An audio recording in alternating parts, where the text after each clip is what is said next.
Okay, so hello everyone again. Welcome to the seventh, I think, or eighth perhaps, meeting of the Speculative Legal Theory Network Study Group. And this time we have a very special guest, Hilan Bensusan, who is a speculative philosopher from the University of Brasilia. He has several books, but the latest one that has come out is called Indexicalism. It's come out in English to the University of Edinburgh Press, and it's an intervention in the contemporary debate on speculative realism. It's called Indexicalism, Realism, and the Metaphysics of Paradox. And it's the first time that we are having someone invited that is not themselves a legal thinker, at least directly. The other sessions that we had with guests were discussing just their texts about speculative legal theory. This time we're trying to make kind of a new connection, but I think Hilan is perfect for that because he's very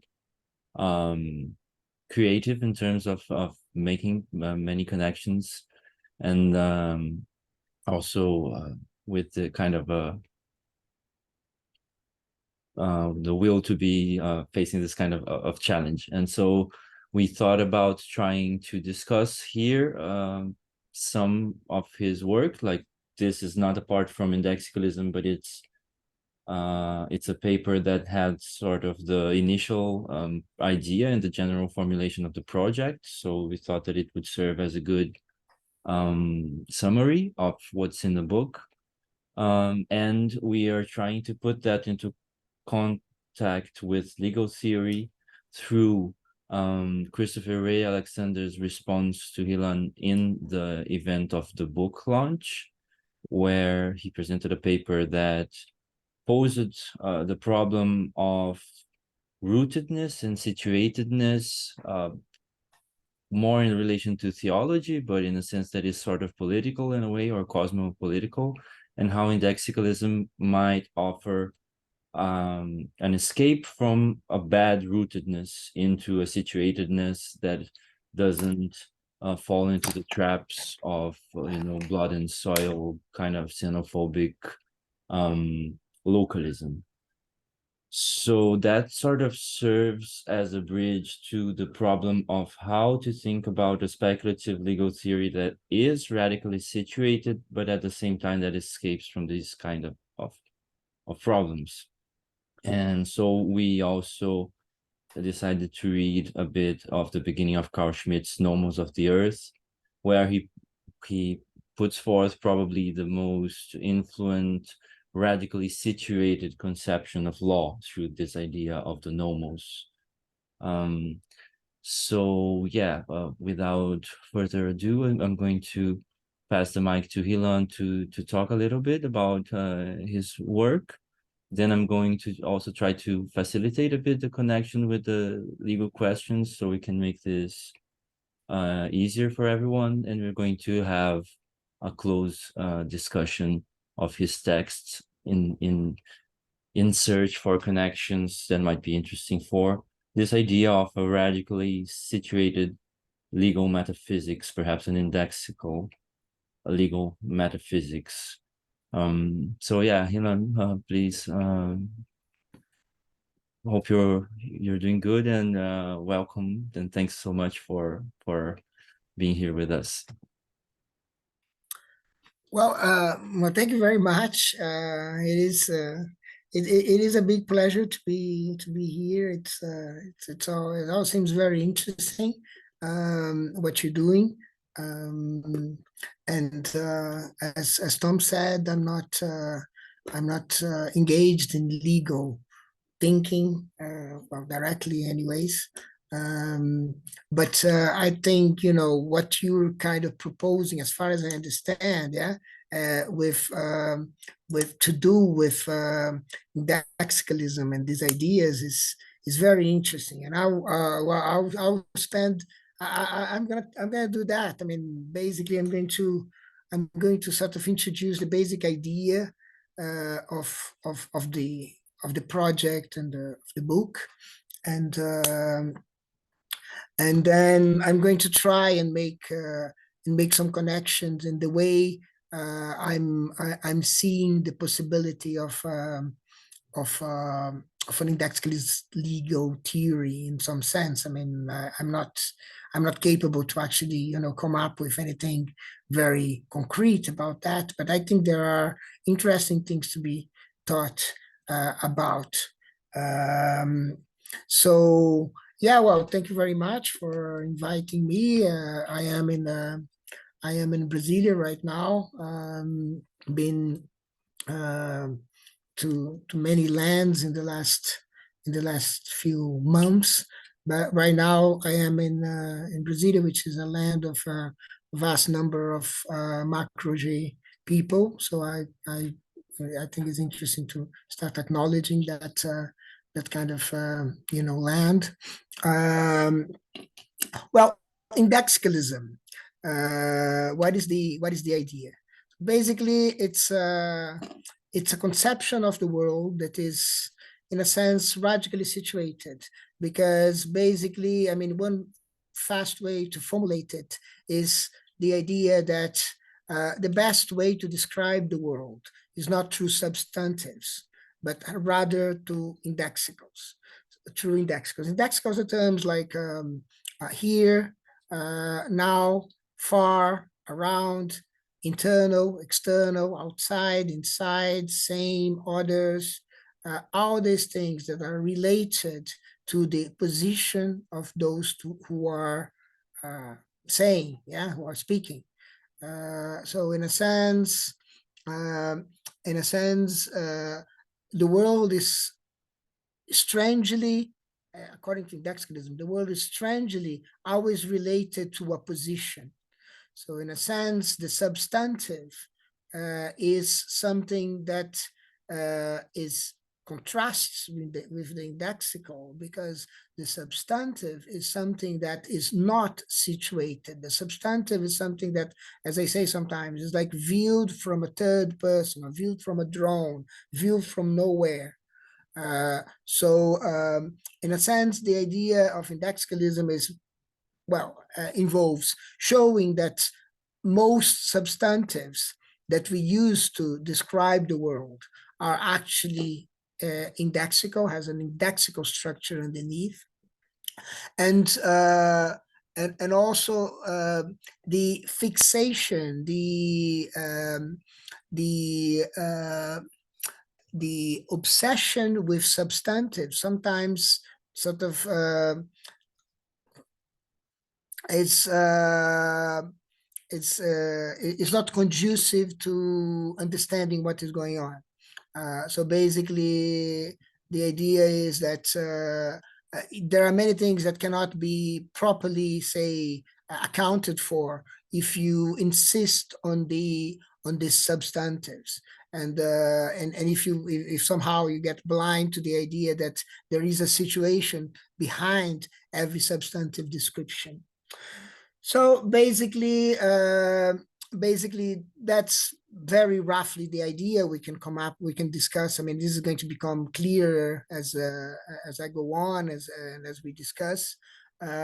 So basically, Tom is someone who is interested I understand he's interested in Amerindian perspectivism, the way it is described by anthropologists such as Viveiros de Castro, Stotze, and in a sense, this is one of the sources of indexicalism. I say that the DNA of indexicalism is fourfold. I often repeat that. This might help or might not help. So, I mean, if it doesn't help, it doesn't matter. One of the elements of this DNA is perspectivism, is Amerindian perspectivism in that sense, because Amerindian perspective is the way it is described is also, in a sense, very very close to the idea that you don't describe things in terms of what is blood and what is beer, but you describe things in terms of what are you having, what am I having to drink to quench my thirst. So in a sense, is not only relational, but more than relational. It's situated. It's not, because I mean, if you describe the world in terms of relations, you can do it in a substantive way. You can do it from the point of view of nowhere. You can just describe as if like you know, flying over the world and say this relates to that and this relates to that. This is going to be important. This relates to that and this relates to that and this relates to that. Whereas indexicalism, I mean, like perspectivism, is the idea that basically these relations are described from within. They're not described from outside. So the other three elements that I'm going to mention very, very quickly, just in case it helps you to understand the idea, the other three elements of the DNA of indexicalism are Levinas's idea of order. Yeah, it's very important for Levinas for many reasons. I don't know if you're familiar with that, but perhaps not. But he has like interesting things to say about justice and, in a sense, about law. But anyways, he insists on the on the impossibility of describing the other in substantive terms. So the other is always order. It's like an absolute order that sort of, in a sense, escapes my capacity to describe in terms, to describe her in terms of, you know, anything that is anything that provides me with categories that help my understanding. So he wants to be like faithful to this idea of orderness, which is something that is outside, external. So all these indexicals are very important for me in the project, like external, exterior, outside, outdoors, other.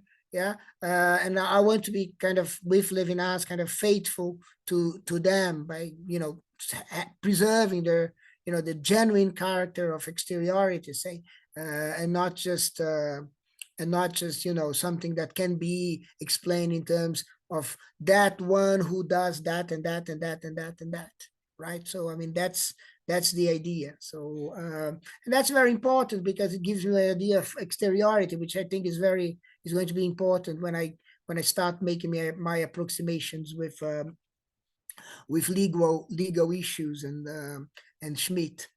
The other two elements, I'm going to be even briefer, of the DNA of indexicalism. One is the idea of process philosophy, in particular, the idea developed by Whitehead that measurement is always situated. So I think this is something that is very important, because basically you cannot do any piece of measurement, and this is often important in terms of legal issues, if you don't consider your standing location. A measurement is always relative to what he calls the standing location of the measurer. So so in a sense, I don't know, to give a quick example, you can say Heraclitus wrote once, allegedly, that the sun is the size of my foot. And of course, if you're like you know, having a sun bath and then put your foot up, I mean that would make some sense. Yeah. So it depends on where you are. Depends on, in a sense, depends on what is your position. And Whitehead would insist that once you have your standing location, then measurement is a straightforward thing. But if you don't have a standing location, then measurement is full of problems. You don't know how to start measuring anything, because you don't know from which point of view, from which standpoint you're doing the measuring. The other last element is a whole tradition in philosophy of language that has to do with kind of denoting without describing. Yeah, so the idea that basically I can refer to something even without knowing anything about that. For instance, I can say, when I say, to give a very kind of fast example, I can say Socrates is a fat Egyptian geographer, and I'm getting Socrates absolutely wrong, but I'm still talking about Socrates. Yeah.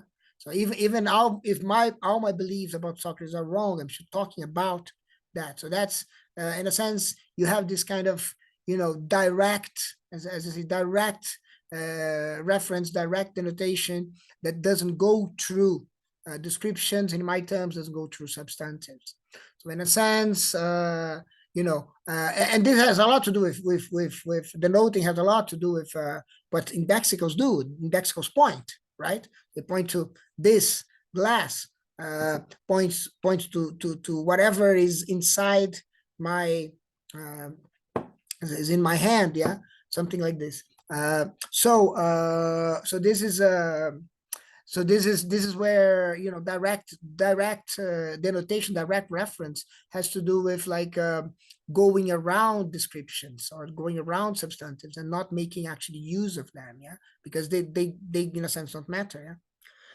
Well, so basically, after, I don't know how strange, I mean, the idea of indexicalism is that it's not only that thought or language is indexical, is that the world is organized, the furniture of the world, to use like a grand phrase, is organized in a way that is indexical.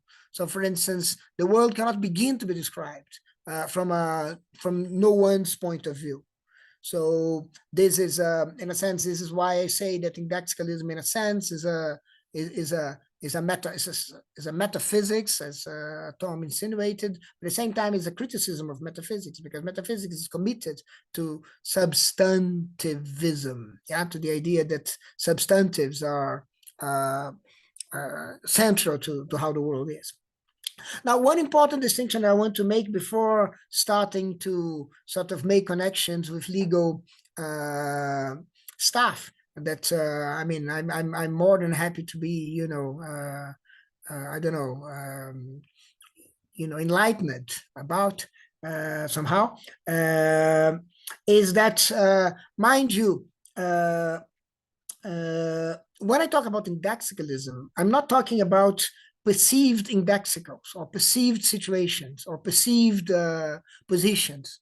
I'm talking about position in this indexicalist sense.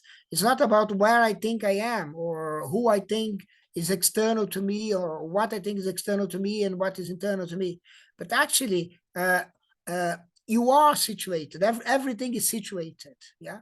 And this is why, for instance, I call indexicalism. I think indexicalism is an example of something that is sometimes called paradoxico-metaphysics, because in a sense, how is it possible that you give a general picture where everything is not, where nothing is general, everything is situated? But basically, what I want to emphasize is that it has to do with, like, not with what you think is your position, but what your position actually is. So this is very important for me, because in the last few years after indexicalism, I've been developing an account of things, yeah, that is very much based on memory, and it's a development of indexicalism. And in a sense, I mean, memories are situated, but also the other way around is very interesting. It's very important, and I think for what I think it's going to be interesting in our legal discussions to come. Yeah, which is that if you're thinking about where is your position, not what you think is your position, but what is in fact, as a matter of fact, your position, you need the world to actually keep track of where you are. And this keeping track has to do with the work of memory. And the work of memory is not only the work of remembering, like using your internal memory, your memory, your own memories are not only kept by you, are kept by all sorts of things. Traces that you left in the world could be something that we're not in a position to explore right now, but we would be in a position to explore in I don't know how many years. So that's the thing. I mean, in a sense, you cannot say this is forever forgotten, because in a sense it might come back once you learn how to detect things that right now you cannot detect. from the past. Now the past is an indexical, yeah. So I think this is something that I think, in a sense, is interesting, because, for instance, going towards the first pages of Problems of the Earth that we were engaged with, like I mean, according to plan, Schmitt starts out saying that, talking about these three things, three connections to the Earth, which is the earthly justice, the capacity of and the two others have to do with the soil has the capacity to keep borders, and the soil is stable enough for you to actually build on top of that. And that has to do with a lot with memory, with the capacity to retain things. So in a sense, the sea doesn't retain borders, but the soil does. And the soil, in a sense, the land is actually, helpful to the establishment of borders and the laws to do with borders, and therefore with the idea of the law of the land. Yeah, because these borders, they can be they can be they are inscribed in the land. They are registered in the land. If you want to sort of make a, and they create a territory, in the sense that the land helps you doing that. So we cannot have a territory in the sea. You cannot have a territory in the air. You cannot have a territory on fire. So that's so you need the earth, and not fire, air, or land, or water to establish what is going to be what are the borders, and to preserve things. Yeah. So this is something that. In a sense, for instance, when you talk about indexical positions, you're talking, in a sense, about memory already. You have to sort of engage with memory, and it's not, as I said, your own memory, etc. So the way I see Schmidt's work, and please jump in right now, or in a few minutes when I finish. Basically is, in a sense, you have two poles. You have either you hold that land and soil and earth is intrinsic to the law, and this would be a position that would take would take the earth, would take the land as something that is, in a sense, derivative of the law, in a sense, only to be recognized within the law. So that kind of position is a position that would say that, in a sense, law comes first and the earth comes afterwards. So this idea has to do with a kind of initial non-territorialization of the law. The law is not initially land bound or earth bound. It could become by some kind of convention, but it's not. The legal itself, the law itself is like a free spirit, to use a word that Nietzsche used in many contexts, but in particular in the late introduction or preface to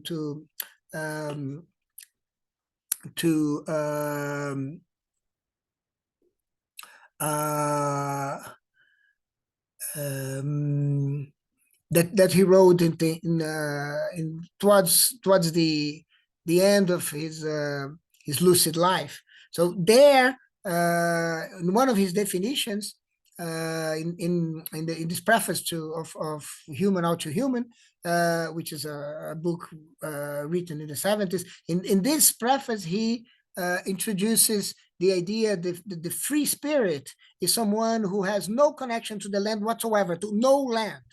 So every connection to the land has been exorcised. So the construction of the free spirit is the exorcism of every connection to the land. So in a sense, in one pole, you can see this idea that the land is intrinsic to the law, meaning that the law itself has no territory. The law itself is floating about. Is like legal theory for free spirits. Let's put it this way.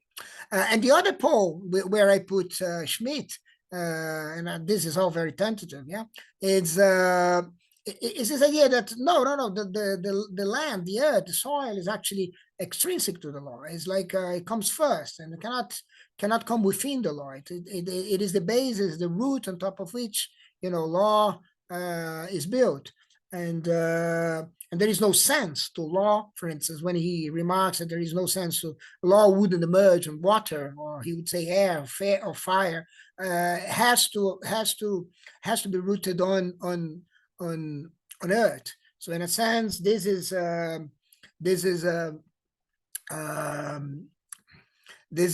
way to say no matter, for instance, if you want to build a global the idea of universal rights, you have to do it in terms of a universal right. A universal law is a law of a global land. And how global it is, you have to specify. That is, you have to have a jurisdiction. So in a sense, everything has to sort of go back to the land. Now, what Schmitt offers, in a sense, to put it in the indexicalist jargon that I've introduced, is a substantivist account of jurisdiction. So basically, the jurisdiction is something that is established. In a sense, you can say, of course, I mean, a lot of qualification has to be added, but in a sense, I mean, to begin with, we can say that the jurisdiction is established once and for all. It's not necessarily once and for all, because of course, I mean, you have land acquisition, and then you have wars, and also, but once it is established, in a sense, it is there as a substantive. Yeah, of course, all this, I mean, as I said, as an indexicalist, I would say that every substantive has an indexicalist understructure behind it. So there is an indexical underlying it. But in a sense, Schmitt wants to postulate the land as the root of the law, which is substantive. Sorry, as substantive. He wants to postulate the root of law as something substantive, and this is where the appeal to earth, land, and soil comes in. Now,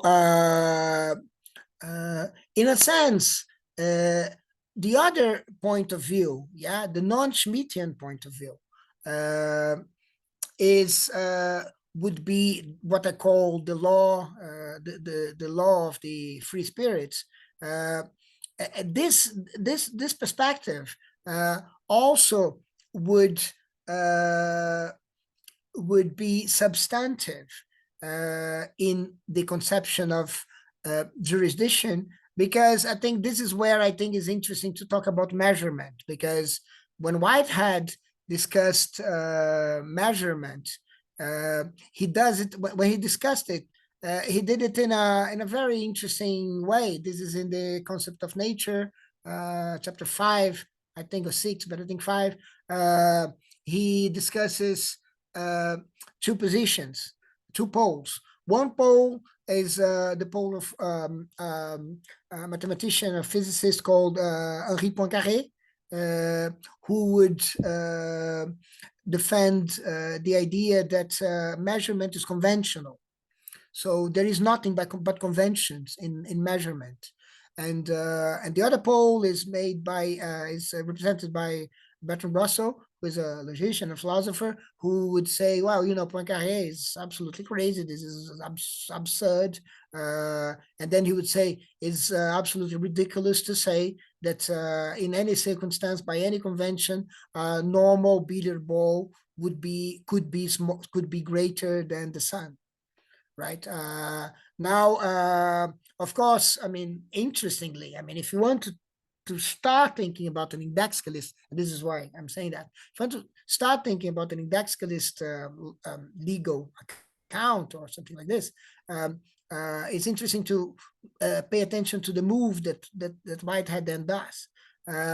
He says, well, Poincaré is right, and Russell is right. Both are right.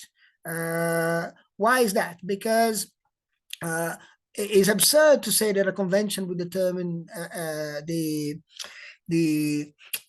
measurement, would determine any measurement.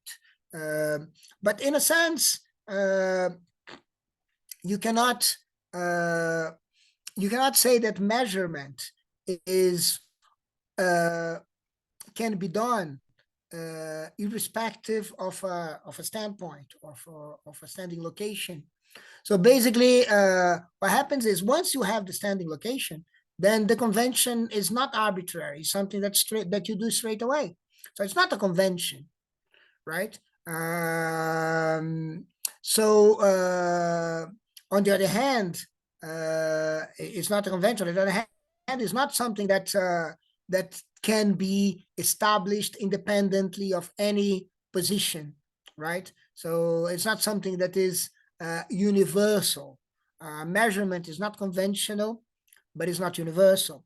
So in a sense, this is where the idea of standing location comes to the picture. So basically, what I think could be interesting in this juncture, and I think this is the last thing I want to say, is to start thinking in terms of in non-substantive terms, to start thinking of jurisdiction, not in substantive terms. So basically, not with Smith, or it's not really substantive. It's not substantive like the earth is substantive, or the soil is substantive, the land is substantive, but it's also not just something that is conventional, independently of any position. It's convention and could be convention, say, by a free spirit. So in a sense, indexicalism could offer a kind of a third alternative. So in that sense, I think I understand this is a bit the kind of thing that I think Tom was interested in thinking about when he invited me. Yeah?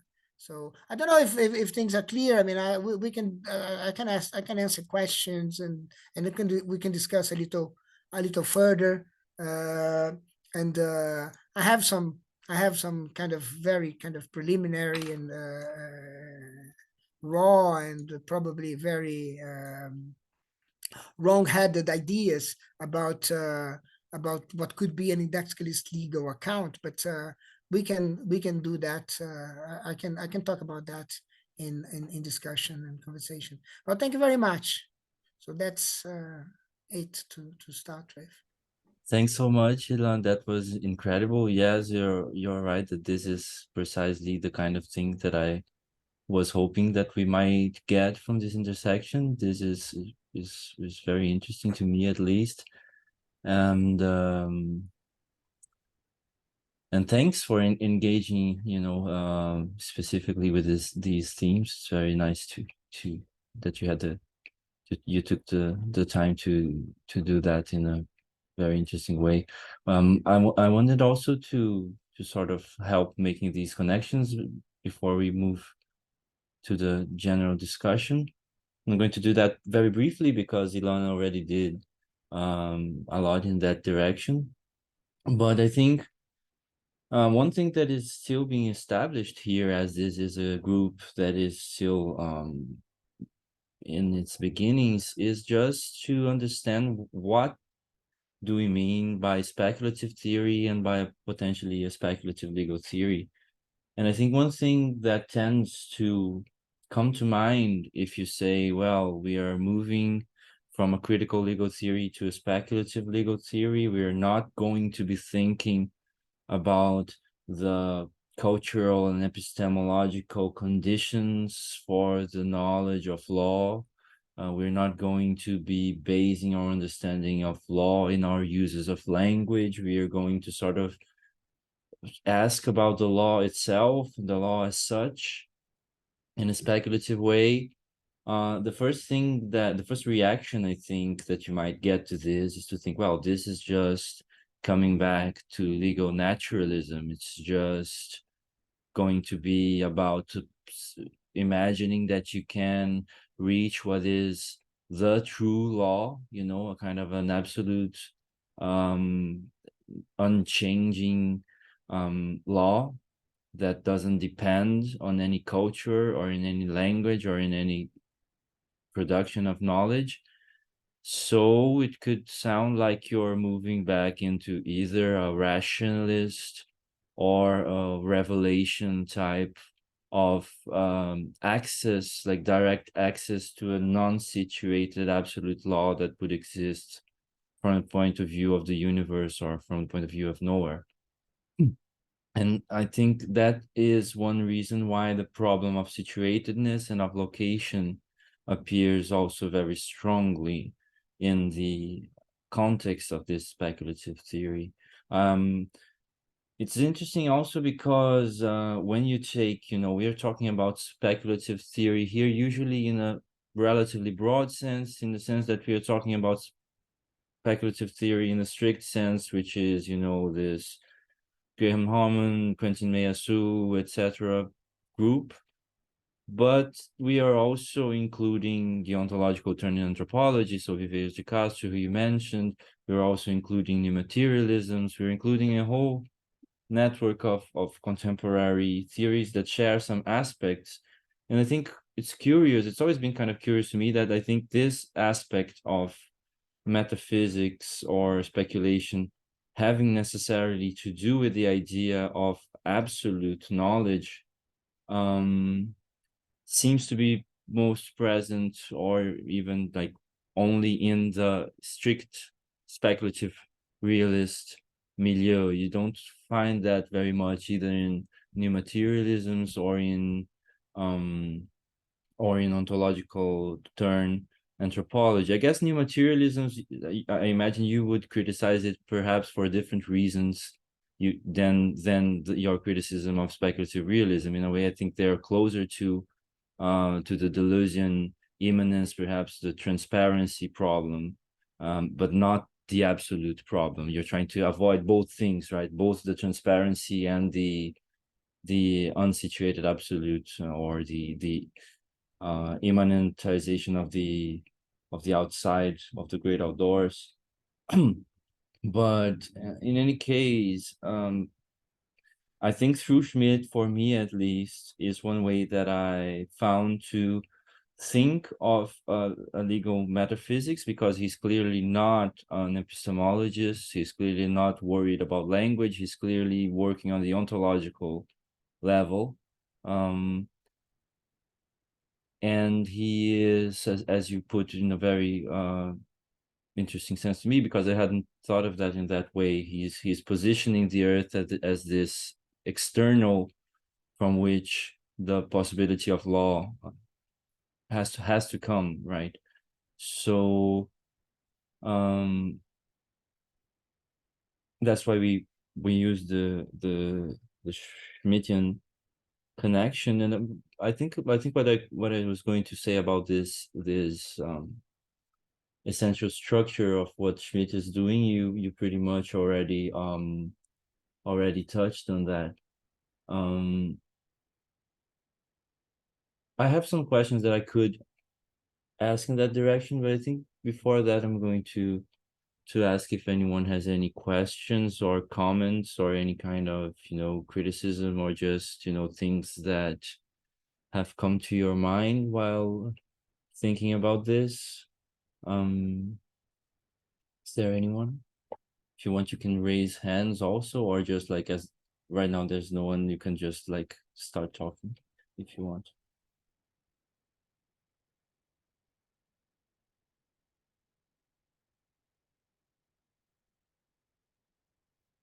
well, since there isn't anyone right now, I'm going to ask something that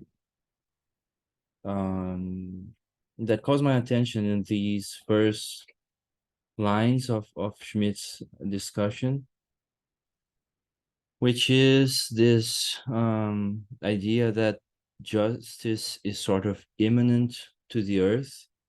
I sort of feel like the way I was reading that is that there was a sort of an intensive justice or a potential for law inside the earth that in the second and the third phases that you just described, that intensive potential for law sort of becomes extended, and it becomes extended because of human labor on the earth in the first instance. So even before there is any kind of abstract conceptualization or reflection on the idea of law, before norms become abstracted in any way to the world, they sort of emerge from that interface between human labor and the earth.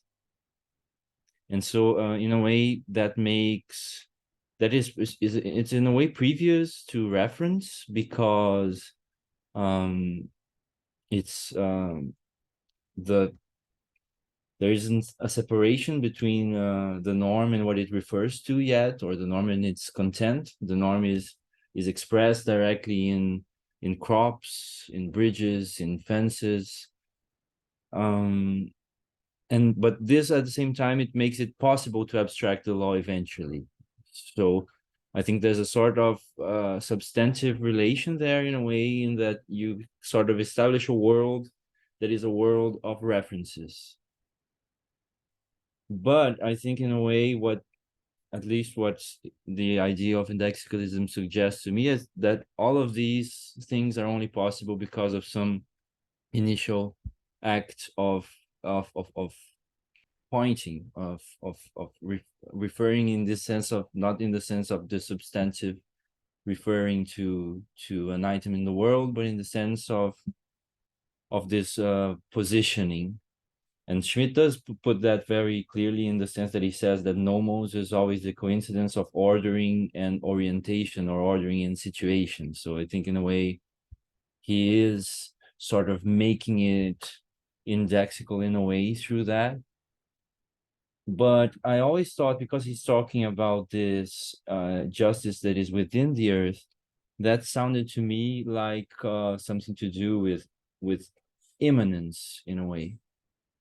But now that you're pointing that this is also something that is external, right? I mean, the earth is not necessarily something that is immediately present or internal to whatever is doing the pointing there. I mean, I'm not sure.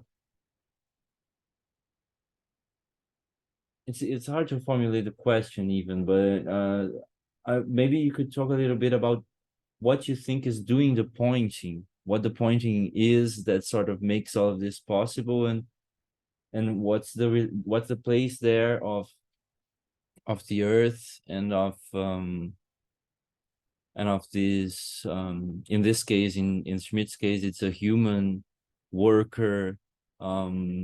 There's a lot of specifics to his pointer, which I think are not necessarily even something we have to take for granted. But I guess my question is that, I mean, it's hard for me to situate.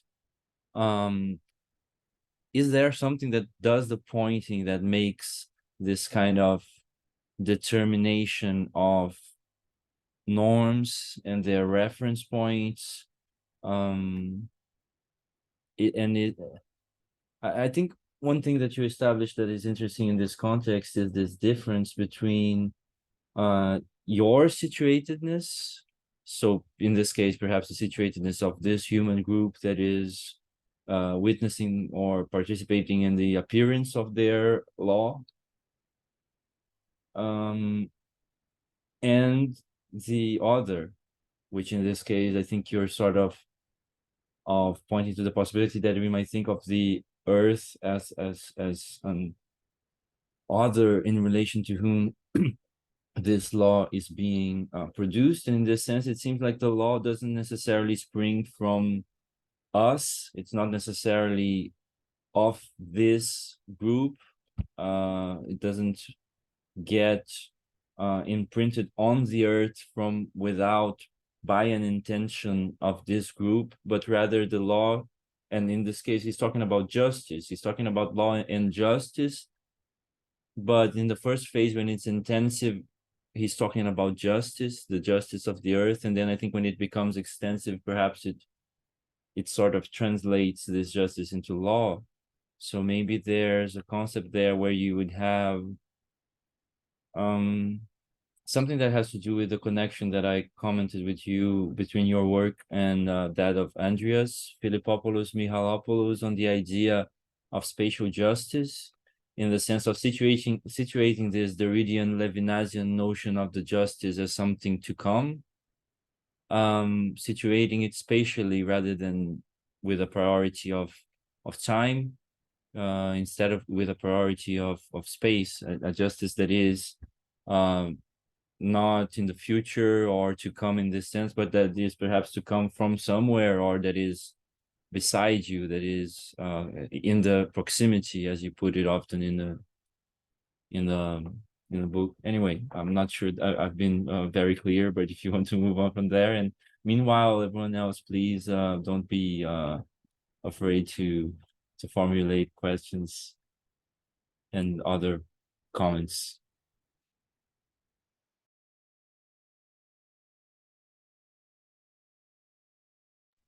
Well, yeah. What I see in Schmitt, of course, there is an indexical element. For instance, when you say this is our land and this is the land we're conquering on, this is the land of no one, and we are going to sort of appropriate it because it is from no one, or because we can just enclose it and the soil is going to keep it. So I think there is this sort of indexical reasoning. Now, the point of indexicalism, in a sense, is to say that indexicals don't get, if that makes any sense, don't get resolved in substantives. Whereas what I find in Schmitt is that you need to have, in order for land to play the role it plays in law, to be a substantive jurisdiction, as I said, you need it to be substantive. You need to have like that. That's why land, that's why the earth serves for the purposes of the law, because it keeps the border. Yeah. So if you put up a fence, the fence is going to stay there.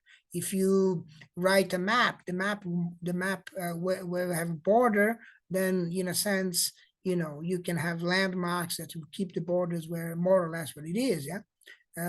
So in a sense, you are making the effort to resolve the indexical into substantives and say, well, okay, what I was trying to, the reference I was trying to fixate is now fully fixed in terms of this and this and these substantives. So in a sense, it's of course interesting that you have to go through the indexical element. In order to explain anything, you have to go through indexical element. And the point is, like in the end, indexicals are often, by the substantivist point of view, seen as something that is like a I don't know, a ladder that you use to go up and then you throw away. Because in the end, what you want is a drone-like image of things from a view from nowhere. So this is where I see, the way, and then as a consequence, then you have like a soil in the sense of, like Tom was mentioning, the comments that RayAlexander did on indexicalism, and he said like, oh, that's an alternative to Heidegger's Bodenständigkeit, because basically it says it's an alternative to rootedness in terms of soil, because basically soil is plays the role it plays because it is substantive. Yeah, so the whole discussion about soil and blood is a discussion about the substantive. So I think this is where I think indexicalism comes to the picture in saying you can have like you said like a second different account of rootedness. I wouldn't say different account of rootedness. I would say a different account of, I said a different account of jurisdiction. I think this is where is interesting. And then you mentioned something I didn't mention in my initial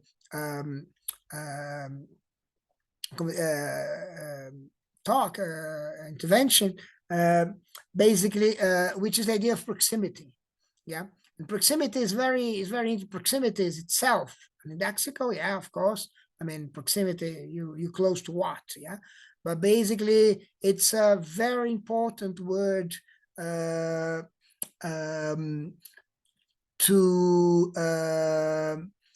understand, to try to start understanding the other. Yeah, this is why it's a very important word for Levinas. It's also a very important word for Heidegger. And basically in the Bremen conferences, the notion of Nähe, of proximity, is opposed precisely to the notion of Gestalt. So the idea of inframing or positionality or device, yeah, the idea of artificializing the world, has a direct opposition in proximity, because proximity is something that, in a sense, it's hard to artificialize. It's hard to transform into device, let's put it this way. So proximity is very important for indexicalism for many reasons. And in a sense, when I talk about, I mean, the jurisdiction is the jurisdiction of those who are close, yeah. But then closeness, proximity, and this is something that is very, very, very, very relevant for me in Levinas. Levinas basically takes the whole book of Otherwise Than Being to argue.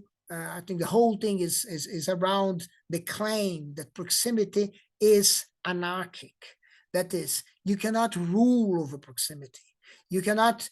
Proximity doesn't obey rules. You can be close to your fellow. I don't know, your fellow Nicaraguans or your fellow Moroccans. You can be close to your fellow lawyers.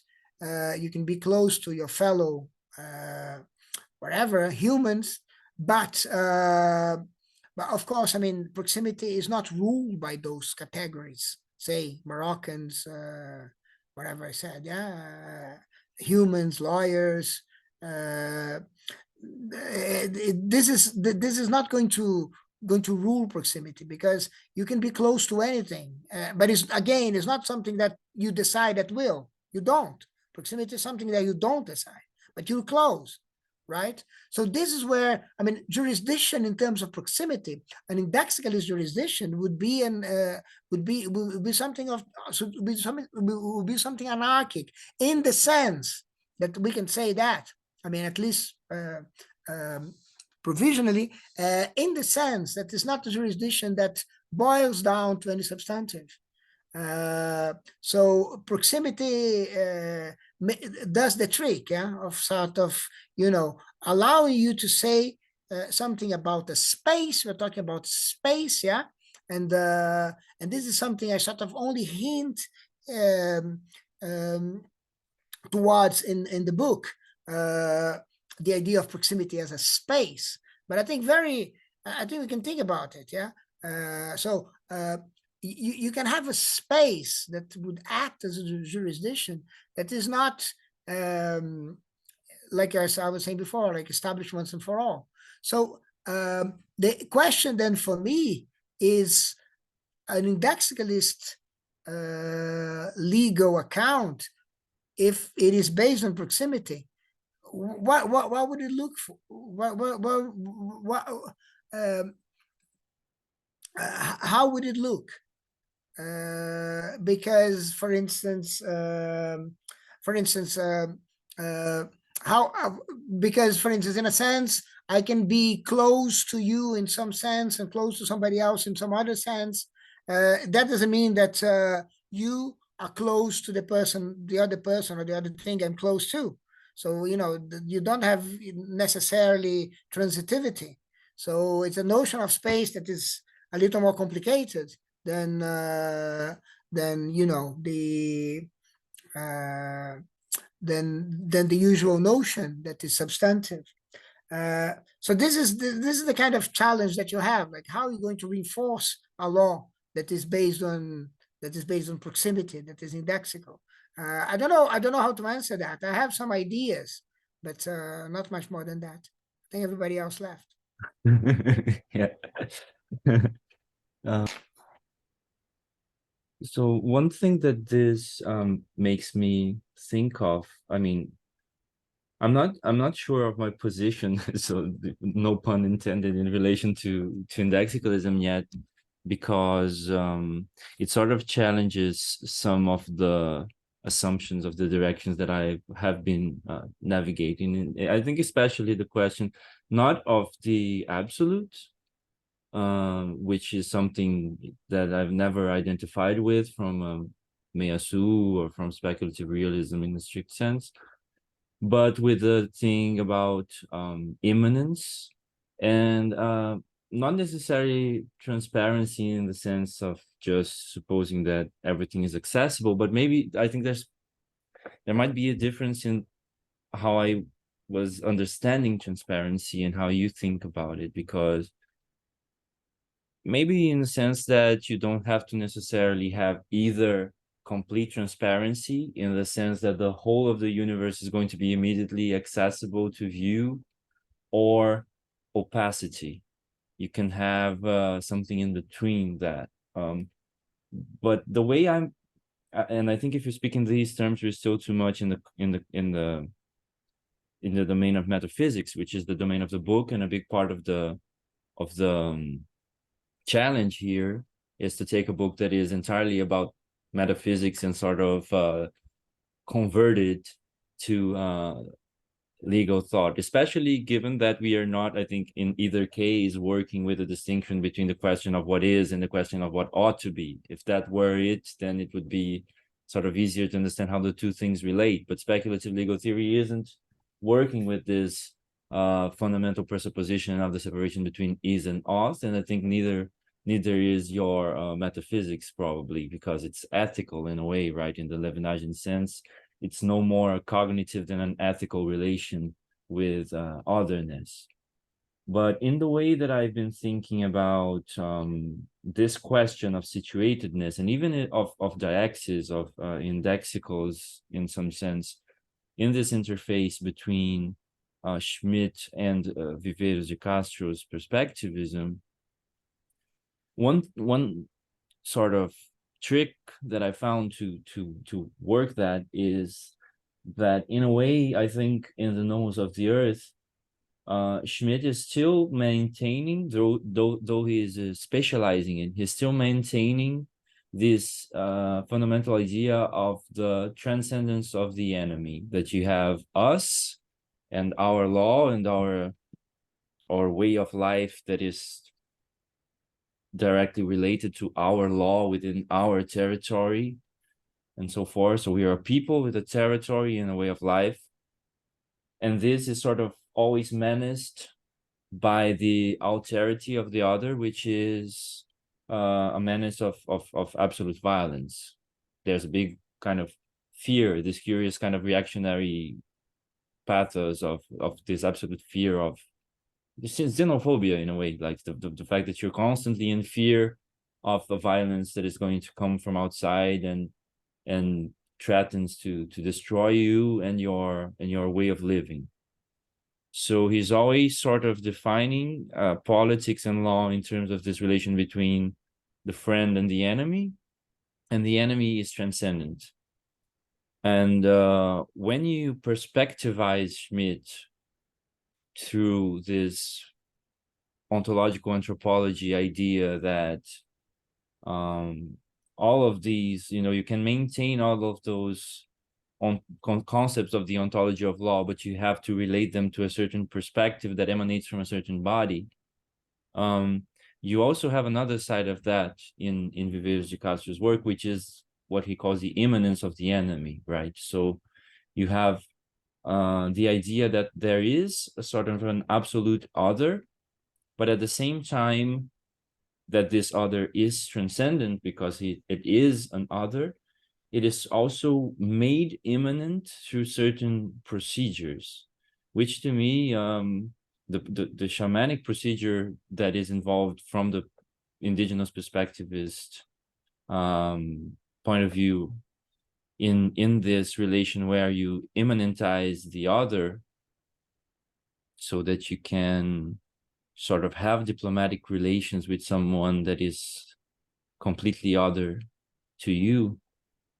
It is something close to the Deleuzian idea of tracing a plane of immanence. It's not that everything is actually and really immanent to everything else. I mean, I never saw the plane of immanence as presupposing a totality in any very strong sense.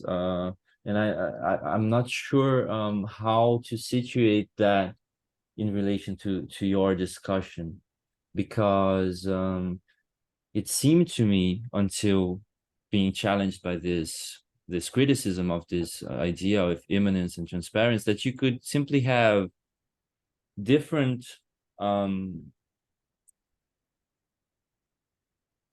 situations from which different nomoi appear, so different correlations between peoples and modes of life, and then you would have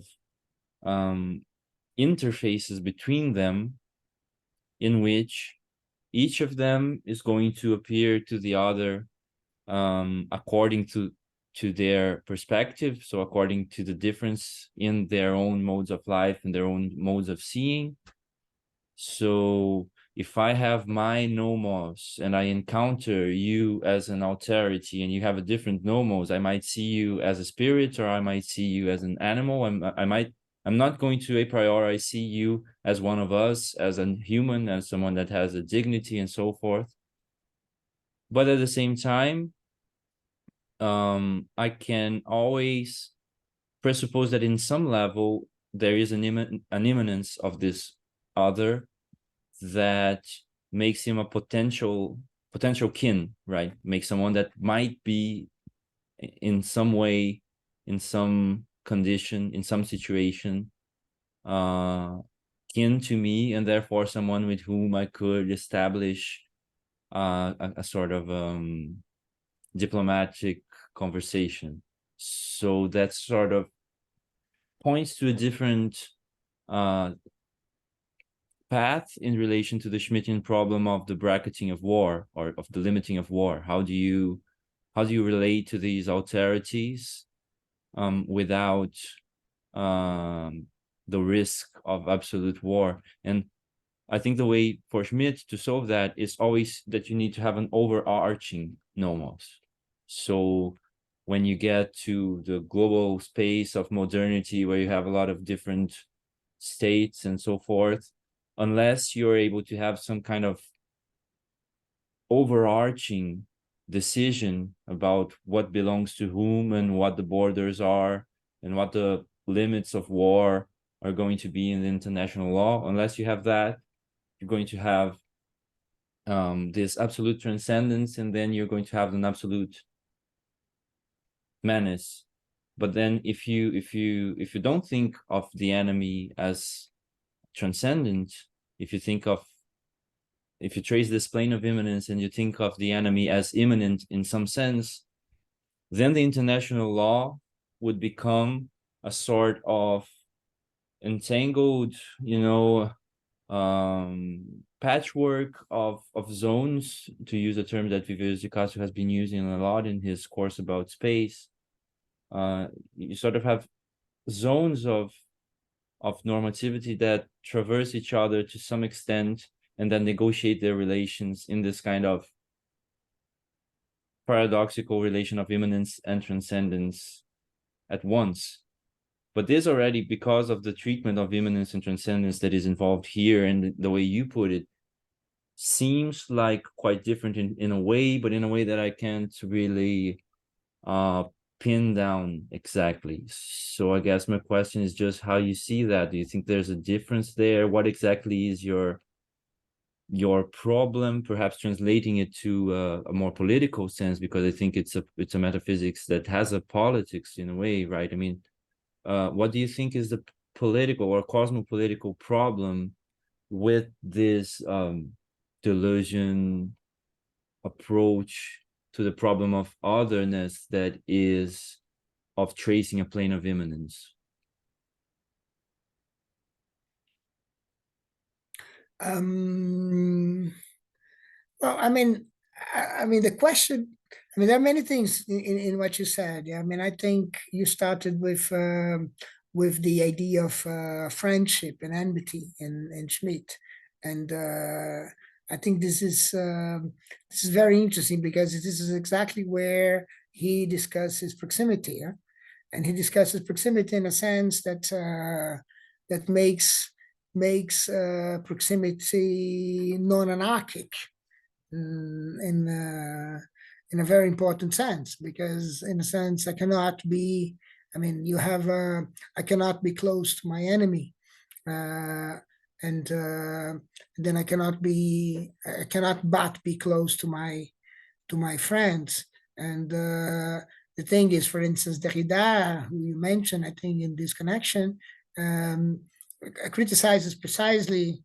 I think he is very much with Levinas when he criticizes this idea that you have like friends and enemies, and you can trace a map as if like from a substantive point of view, using the indexicalist jargon again. Yeah? Like for instance, you can really say, oh, okay, these are my friends, whatever comes. And so, for instance, there would be like some law that has to do with friends, and that could be like overarching. Yeah, could be about everything. Yeah, so there's no special area in this for this jurisdiction. So in a sense, this is where uh, the idea of proximity, the way Levinas thinks it through, contrasts with Schmitt, because basically you have enmity within friendship and friendship within enmity, precisely because proximity is anarchic. And I think I think my point of view here, because for instance, the tendency, family, friends, country, all these things are attempts to make proximity archic, non-anarchic, to make it substantive. I think this is exactly, again, the idea that the indexical is only a ladder that you can throw away as you climb, yeah, as you finish climbing, yeah. So whereas I want to resist that and say like proximity is something that is established all the time and disestablished all the time, which is complicated. Yeah, if you start thinking about an indexicalist legal account, basically you have what you're going to have like jurisdictions that are kind of flexible like that. There are nomadic like this that can come and go. And I would say yes, to some extent it is very complicated, but to some extent you have to bite the bullet. Yeah. So for instance, if you think, for instance, this is where I start thinking about, like for instance, what I was saying to you before, like for instance, networks or societies that deal as any society deals to a large extent with problems in terms of peer pressure. Yeah. So you don't do things because the others are going to not like it, or you don't do it because you're going to be shamed away from doing it. Yeah. So this is something that that works, and is a system of control that of social control that doesn't require like some an institution that would enforce repression, prohibition, or whatever. Yeah. So so in a sense, the force of that, the force of this, of these communities, of this, say, of these spaces of proximity, this is something that is negotiated throughout. So we include things, you exclude things. So in a sense, there is a line of you trace the line of immanence, as you were saying. Yeah. So you trace the line of proximity, but proximity is not. First, proximity is not like an exorcism of opacity, uh, which is very important. Proximity, I mean, the other is close to me, and that's why I do things for the other, and I replace myself for the other. This is going to be important for what I'm going to say. But I do that. When I do that, it doesn't mean that the other becomes transparent to me. I'm not being close, doesn't mean being. I think this is true for Levinas as it is true for Heidegger. Basically, I mean, complete transparency is something that belongs to Gestalt and not to Nehe. So it's not, proximity is not like now I know everything because I got it very, very, very, I can see it from very, very, very close. So no, I mean, I think in the book launch symposium around indexicalism, I think Shavira made that point very, very, very kind of very clearly, because he said like proximity is something, it comes with a lot of horror. It's like the image he uses, like when you go to the eye doctor and they inspect your eye and they put something very, very close to the eye, and it's terrible. It's a terrible experience. It's not.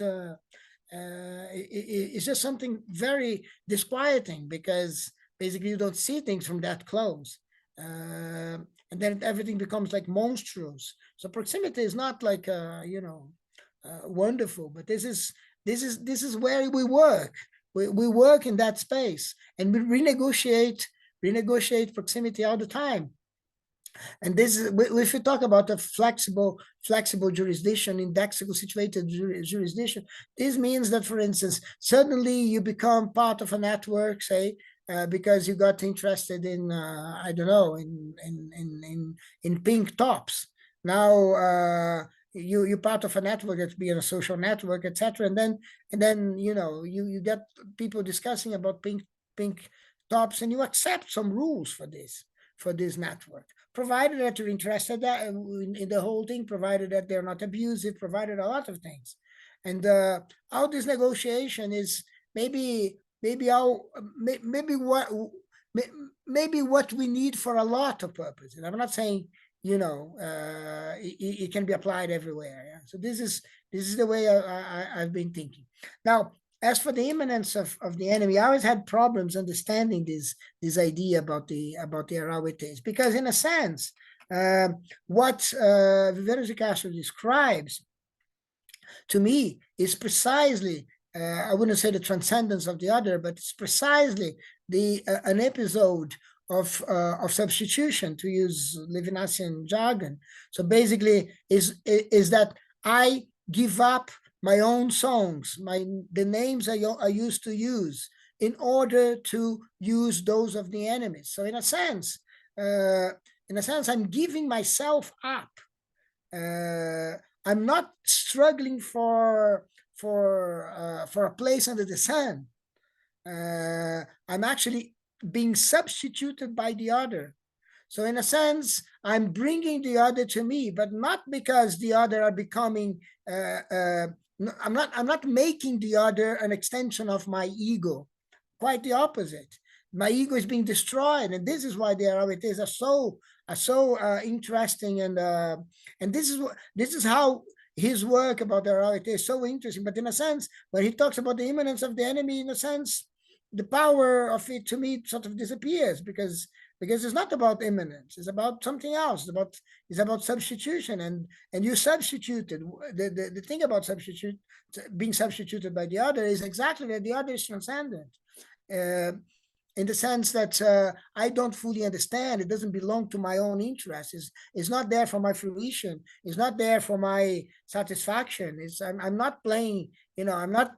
It's like Levinas used very very strong words like the possibility of sanctity. Yeah.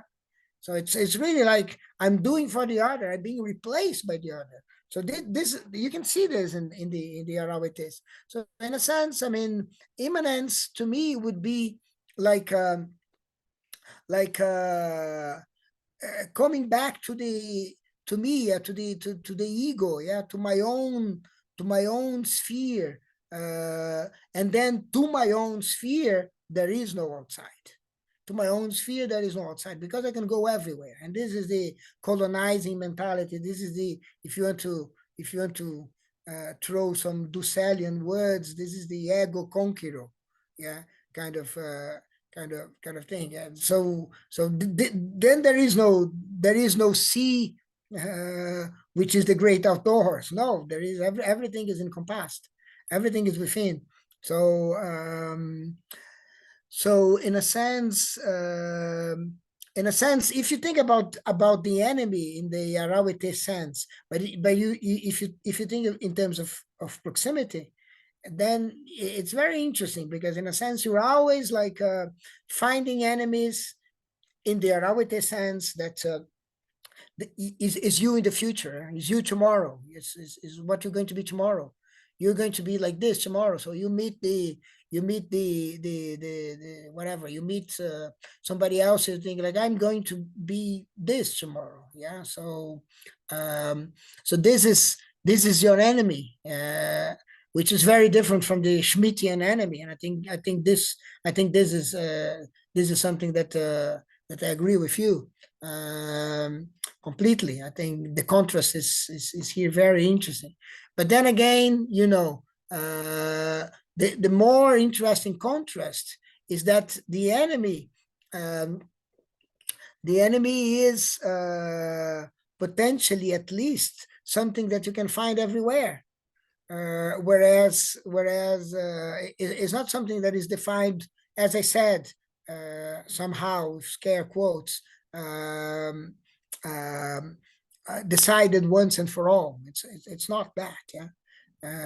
So it's not a substantive. So I don't know, but basically, um, yeah, yeah, I would say that much. But yeah, the imminence of the enemy is less the imminence and more like the proximity of the imminence. But because only within proximity you can have this substitution. Yeah? So because for instance, I think Levinas is very interesting when he says, sanctity. For instance, people say sanctity has to do with family. You do all sorts of sacrifices for your kids, your parents, or whatever. Yeah, but I said like, it's not about family. It's not about anything like this. It's about proximity. Proximity forges sanctity. If that kind of vocabulary is not too sort of striking. Yeah. But yeah, so and I think proximity is something that is indexical, yeah, of course. Yeah.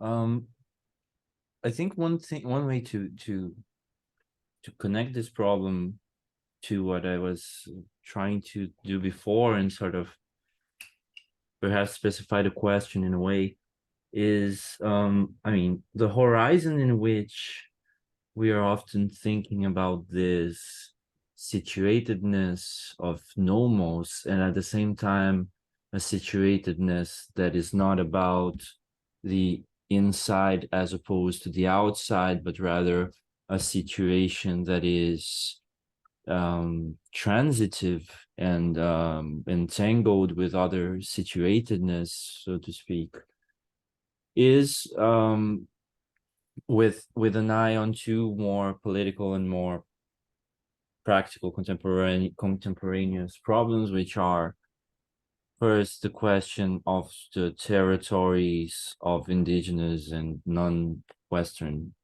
peoples, and how those territorialities relate to the modern encompassing free spirit deterritorialized idea of law, right?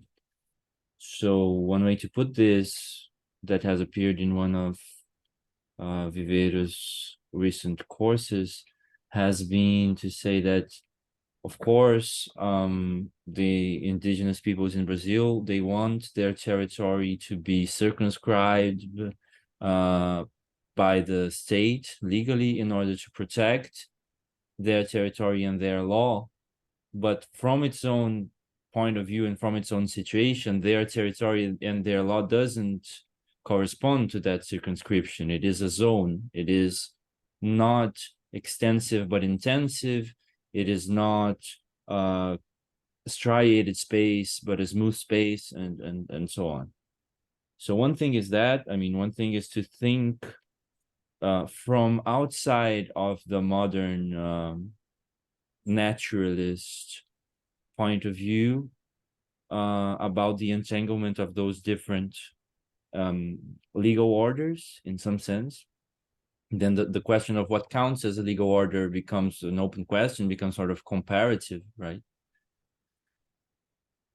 And at the same time, and in a way that sort of mixes with that, the problem of the relation between law and politics and ecology, in the sense of distancing ourselves from the idea that the environment is some exterior, passive, factual thing that has to be either protected or administrated, or even to be recognized as a person, or to have personhood attributed to it, but rather to think that those ecological systems themselves have an order of their own that might appear from this potential other's perspective as their law, and which becomes a relevant law for other inhabitants of the same planet without being the same law. So there's this also, I think the problem of totality appears here in the same sense that it appears in the whole discussion from Latour and others about what Gaia is after all, if Gaia is a totality, if Gaia is a network of local entanglements. And I think this latter way of thinking about it is more interesting, because in a way there is an absolute immanence, at least at this level, at the level of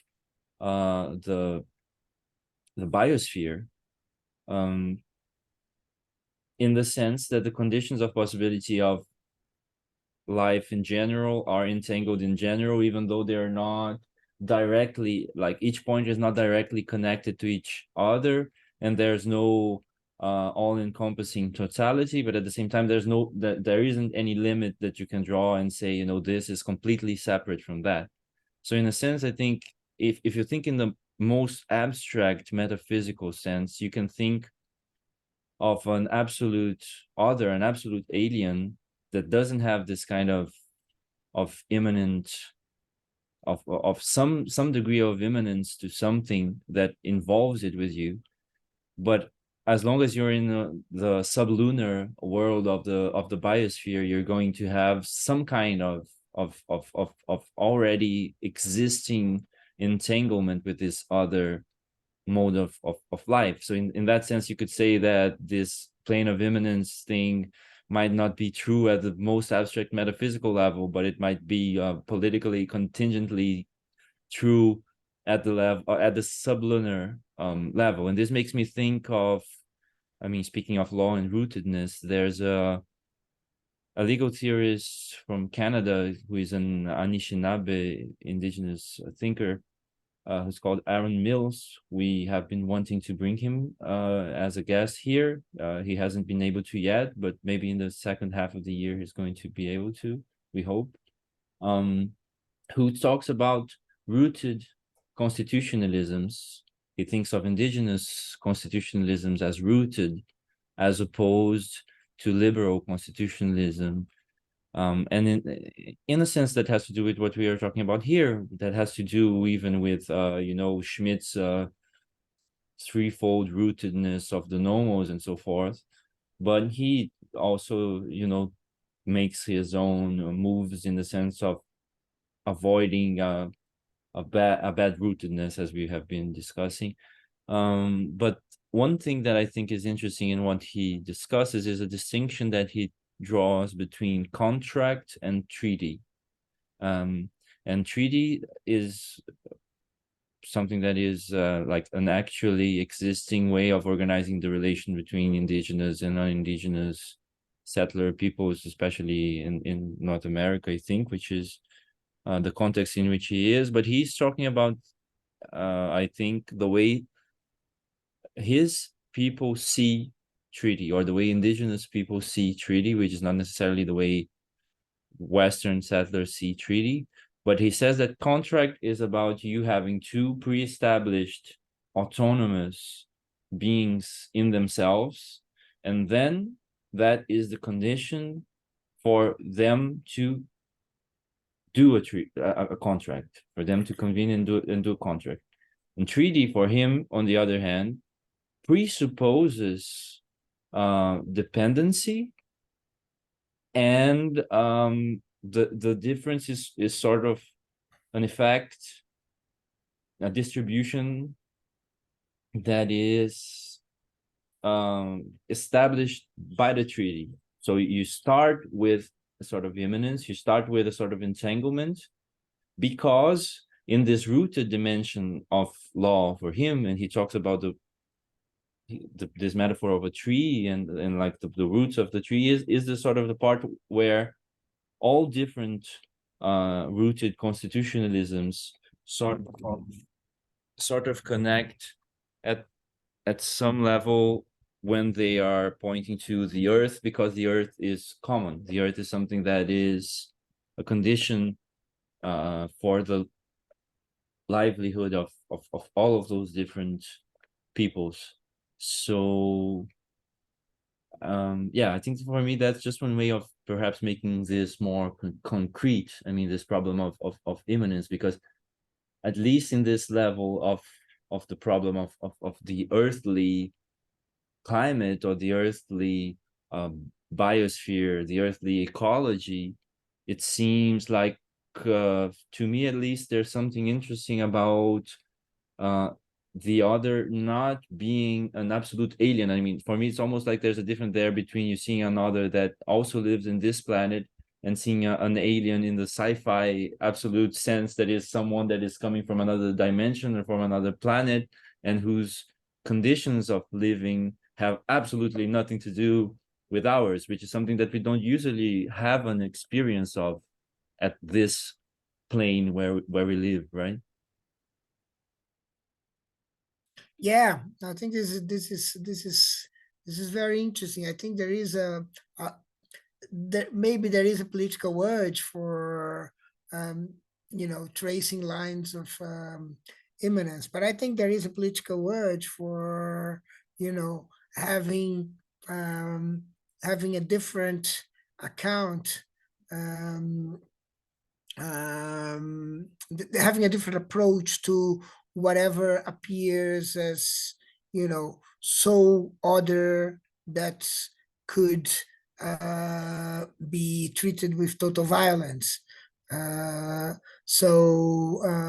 think this is a complicated thing, and I think in a sense, I think I tend to think that basically you don't. I mean, basically, what matters is that, for instance, you don't have to understand what is what is like the Yanomami medicine in order to keep what it is, or to actually start engaging in any kind of interaction with that. uh, is it's just order, yeah. So in a sense, you know, it's not that you cannot generalize. You cannot treat everything as order, because in a sense, if you do that, you don't even attend to justice. In order you attend to justice by keeping something of yours to yourself, because you're not keeping really to yourself. You're keeping for the thirds, for the ones that are not around here right now in this negotiation. So there's always a third party, yeah. And that's why, for instance, you keep something, yeah. And that's why, for instance, you have to sort of trace the line of immanence. You trace the line of immanence. You expand your immanence exactly because the others will come. Um, so yeah, but I don't know. You said something about the distinction between contract and treaty. I think this is very interesting uh, because um, the treaty really has this asymmetry, which is something that maybe a kind of different legal approach should really think through, because you have asymmetry throughout, and total violence has to do with asymmetry. I'm thinking about Denise Vieira da Silva stuff when she talks about the wounded captive body in the scene of subjugation. That kind of total violence is something that would only make sense with asymmetry. From a symmetric point of view, basically you have contracts. Basically, that's all you have. And mind you, asymmetry is very important for indexicalism. Yeah, as of course, I mean, basically, situatedness is being in an asymmetry. You're not because if you consider the two poles at the same time, you're not talking about the other. You're not talking about exterior. You're already talking about. This is how you get a substantive. You get like oh yeah, so the other side of the border from France is Germany. The other side of the border from Germany is France. So you're already seeing everything from a drone-like point of view. You're already drawing a map, one kind of map, which is a map that is a third-person perspective map. So yeah. So basically, the whole Western, as you're saying, or white, as you could say, law is based on the idea of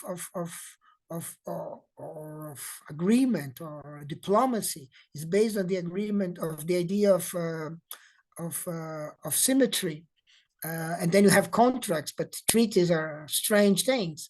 Yeah, because basically, as you can have treaty, you can have total violence. And normally, in the history of North America, you have treaties and then total violence. You have treaties and then invasion and then genocide. And so, in a sense, because this is something that is kind of borderline. I don't know if you think also in terms of like how can I establish diplomatic relations with others that are not human. Yeah. So you're thinking about the shamanic experience. Also, when you're talking about the imminence of the enemy, when you do that, it's a Western temptation to understand these diplomatic relations in terms of contracts, but they're not necessarily have they're not necessarily like contracts. They could be very different. They could be precisely something that doesn't assume a symmetry. It's not that me and the jaguar are in exact the same condition, the same position. Sorry, no. We are. I mean, we are in a symmetric position, but still, there's something that can be done. This is what I mean by the complexity of a situated legal approach.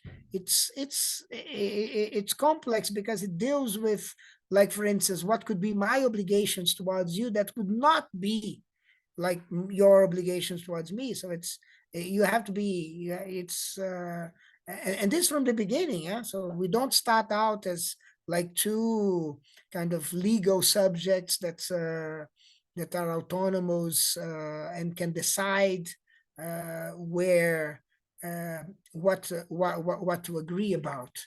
Um, it's interesting because if you think about Denise Ferreira da Silva, at some point it's very interesting. She makes the distinction between the slave and the native. Yes, the two figures of colonization, and the slave is someone who is property. Yeah, and the native is someone who is free but without properties. And you cannot engage in a contract with someone who is free without properties. So that's a very interesting insight. So the legal contract is something that you have to have properties. If you don't have properties, how are you going to enforce your your your what you have agreed? You enforce because you've got something under your um, subjugation. This is subject to you. Yeah, so that's in a sense at least your body. Yeah, if you don't have your body, and of course, I mean, what is interesting about her work is that she shows that there is no sense in saying that one's body or one's mind is one's when you're enslaved. Yeah, the slave doesn't have a mind of her own. The slave doesn't have a body of her own, so that doesn't make sense. And in a sense, the native doesn't have a body of her own or a mind of her own, precisely because freedom doesn't imply um,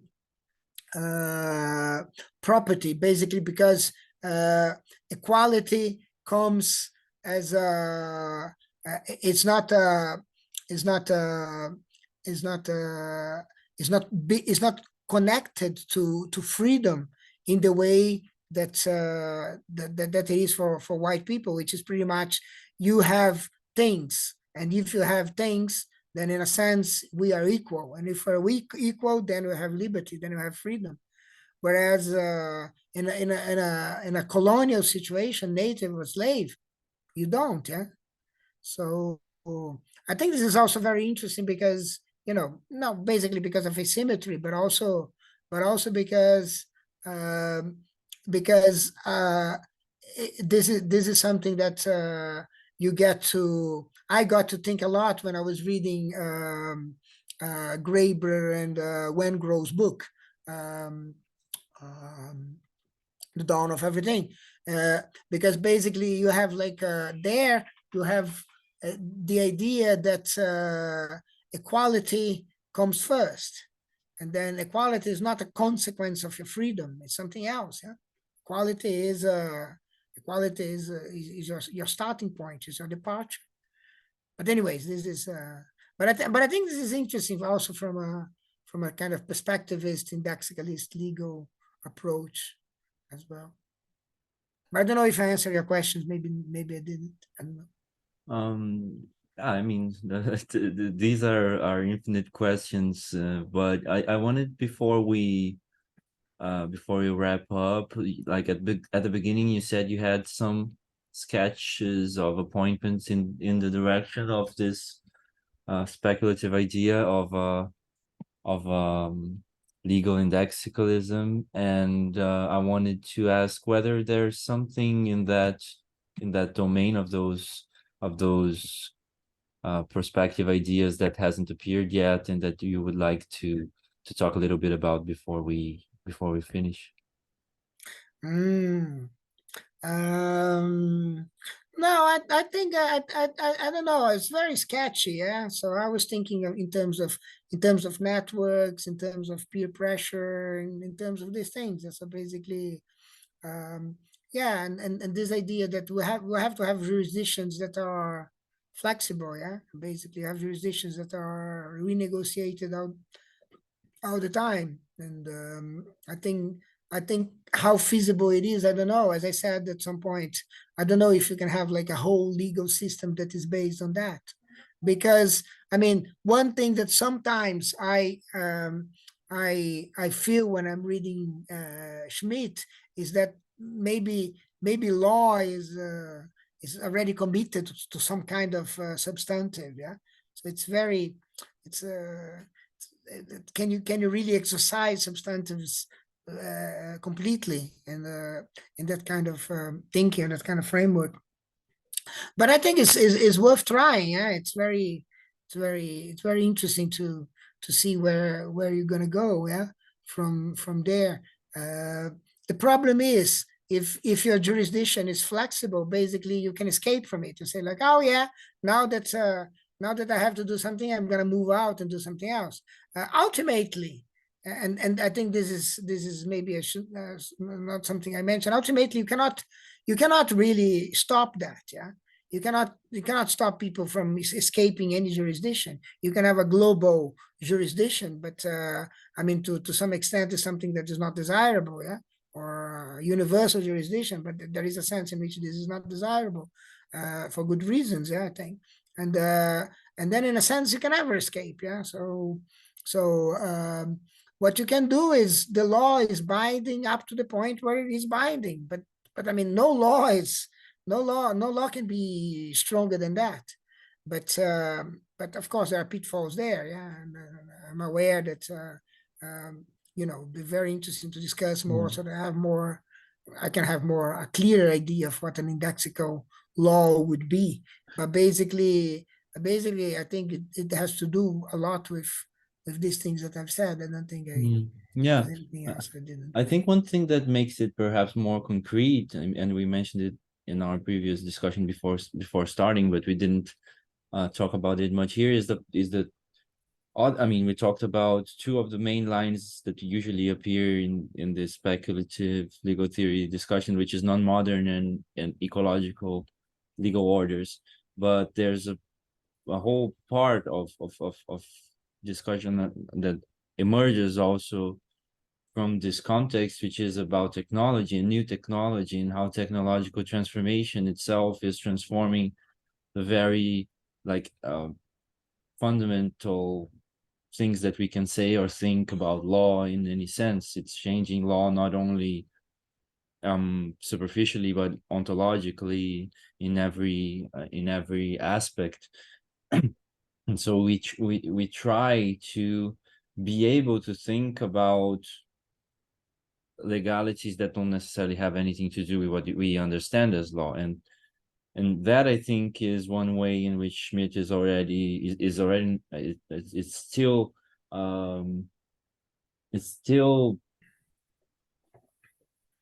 territorialized on a very specific, on a still too specific conception and experience of what law might be, which is itself historically and spatially situated. And I think in a way he doesn't deny that. I mean, his whole discussion of nomos is always itself situated, so it doesn't prevent, for example, talking as Bratton does about a nomos of platforms that is already completely different and has a different logic in relation to an earthly nomos, even in the sense of the way that these retentions of externalized memory about law are inscribed and how they are circulated. I mean, once you have a digital platform and you're on a digital space, the way those norms are inscribed and circulated on the interfaces and the way they are decided about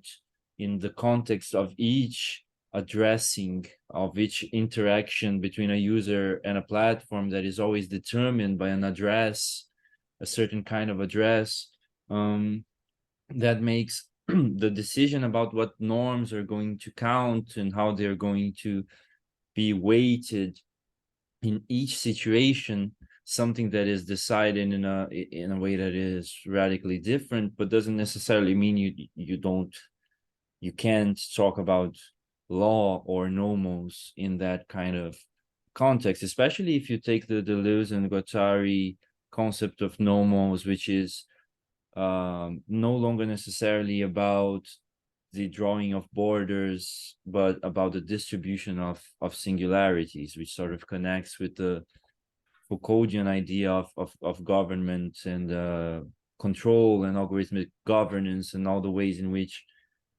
technology has been operating in recent times, as opposed to the way law operates in terms of regulating conduct. So one thing that has been discussed in computational law discussion is the idea of laws that would be determined in a way that is radically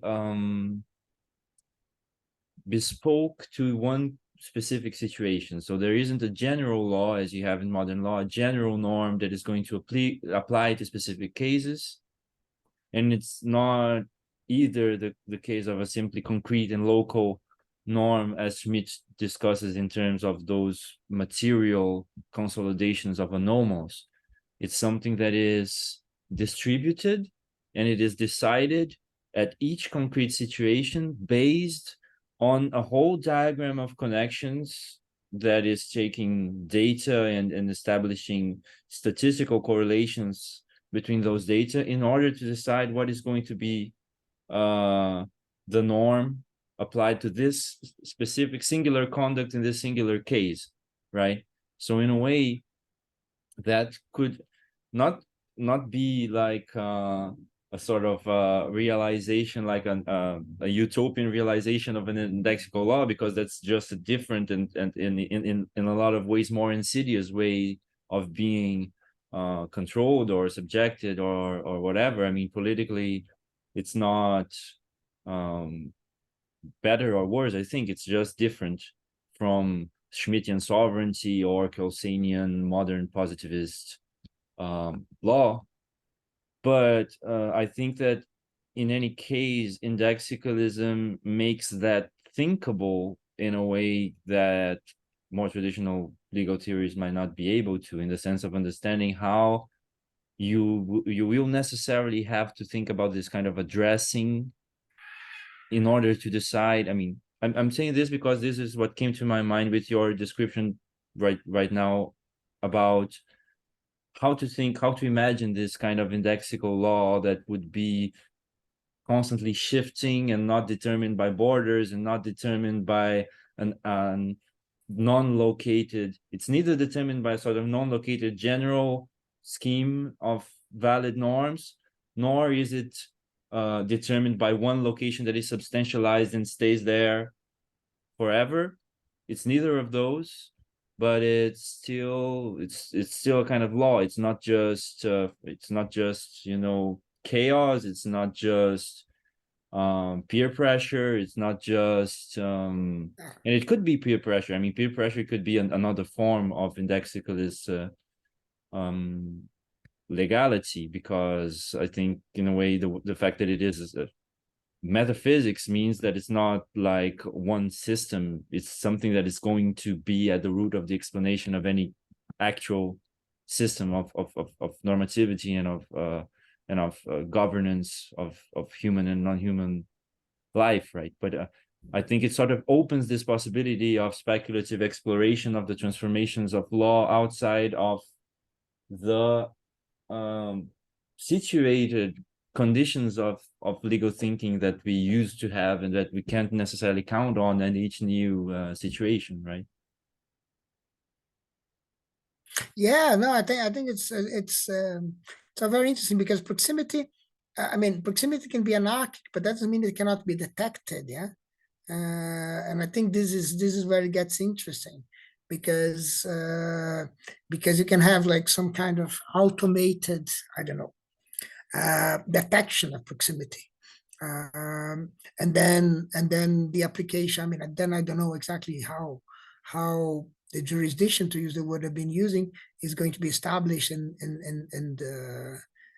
de-established afterwards. I don't know, but basically, I mean, once you have proximity detected, then you have the conditions for some laws to be applied, etc. And this is all very complicated, and I don't think you can ultimately, in a sense, proximity is, let's use a word here, yeah, an expression here, is a total social fact in the sense of most, yeah, because it's going to be beyond legal, yeah.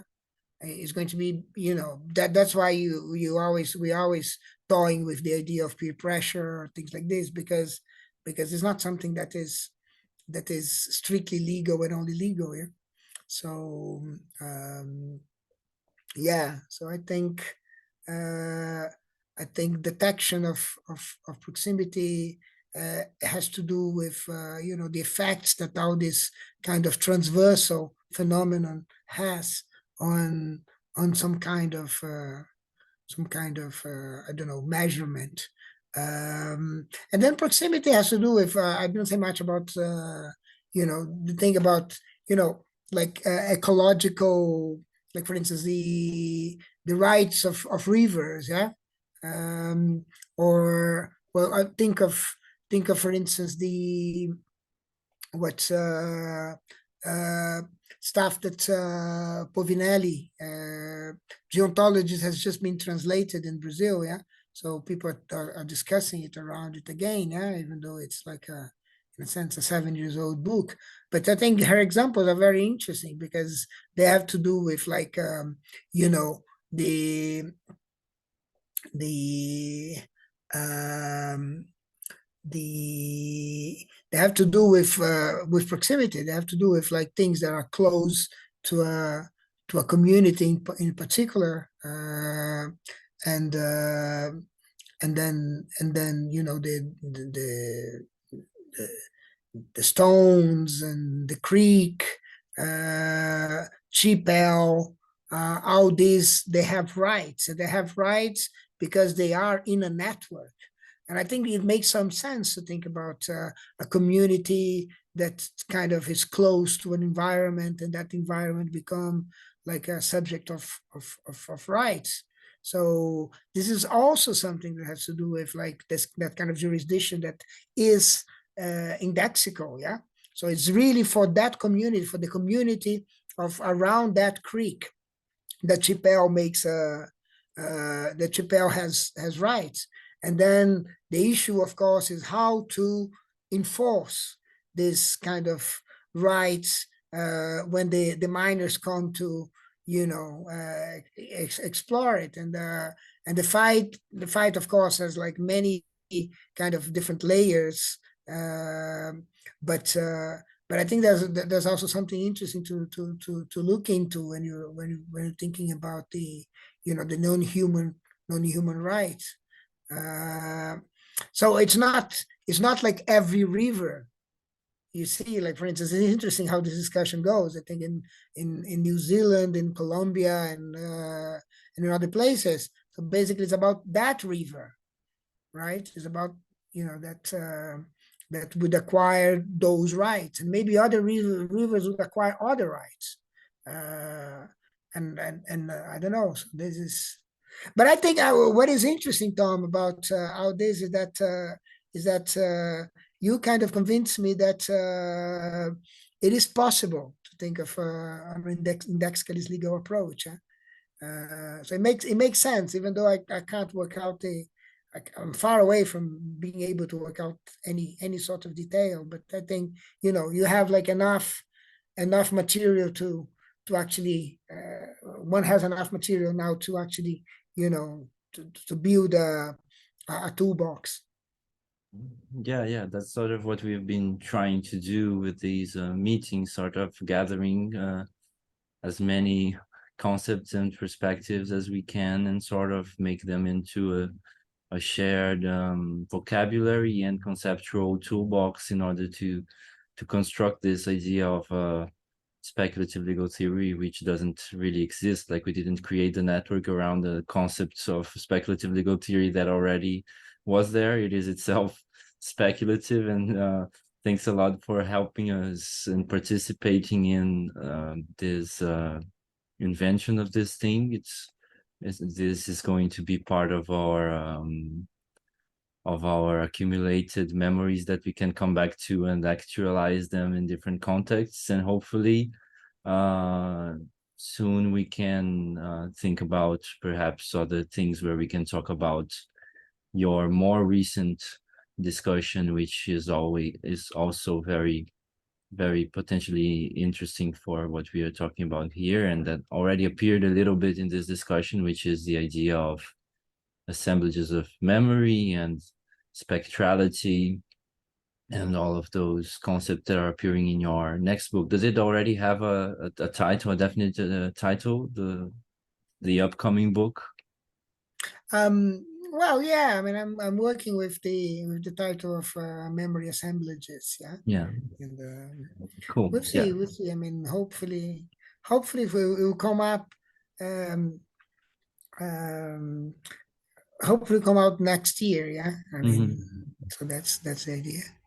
Yeah, well, Not before that, because the publishers are slow, yeah. Even though the book is almost ready, it's gonna take a while for the whole processing to take place. But yeah, I think that I'm kind of, I have to think, but it's very interesting to think in the terms that you're proposing. It's very, I think it's a great adventure. So thank you very much. I think it's very fruitful. I think you're in a very kind of interesting game. thanks so much. Thanks.